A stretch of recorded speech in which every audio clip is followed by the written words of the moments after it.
I play Penelope Stamp, and she is a Jersey heiress who's had a very dysfunctional childhood, so she really hasn't been out hardly at all. She's been in the house for all her adolescence and her 20s, and she's decided while she stays at home she shouldn't waste time, so she develops a huge range of hobby skills, ranging from juggling chainsaws to karate to playing the accordion, many strange and bizarre hobbies.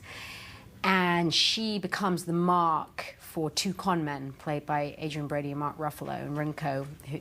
Rinko's the pyrotechnics expert of their team. She's called Bang Bang, and they pretend to her that they're smugglers, and they kind of ease her out of her very sheltered existence and take her on this incredible romantic mystery, action, adventure, love story. Oh, it's completely, totally, utterly different from any role I've ever played. I mean, I think Ryan, the writer-director of the film, has a completely unique imagination, so I don't think any of us have done anything like this movie. But I guess for me, the main departure would be that it's, you know, I've done more dramatic roles, and this is, I would say, more comedic.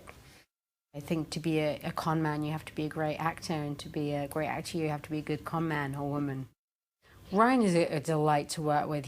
I think he's definitely the most laid-back director I've ever worked with. He's not controlling or bossy. He just likes everything to be very easygoing. But he's a really talented director, so when you've roamed too far into the dark, he'll kind of ease you back.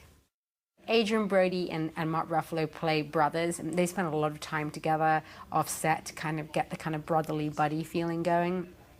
They're very mischievous, very funny, very imaginative, very quirky guys. Rinko actually couldn't speak, she's Japanese, she couldn't speak a word of English when she arrived, and by the end she could really communicate. And she's a very, also very quirky, powerful, interesting person. I loved being aboard the 1930s ocean liner in the middle of the Mediterranean at night, dancing the bolero with Adrian Brody. That for me was fun. We were in Montenegro, Romania, Prague. We shot Prague for Prague, so we shut down the Charles Bridge, which is the big main bridge in Prague. So there were police escorts and helicopters and everything else to keep the people off the bridge for the minutes that we were allowed to film them. And we filmed in the castle, which is my character gets to blow up, we filmed on the beach in Montenegro on a miniature island in the middle of the Mediterranean off the coast of Montenegro. Very, very exotic and unusual places. The writing, Ryan's writing, the character of Penelope was unlike any other female character that I've ever come across. She's completely unique and original and doesn't really seem derivative of anything. I think she's a very new creation. I think Ryan's a very, very original voice in cinema.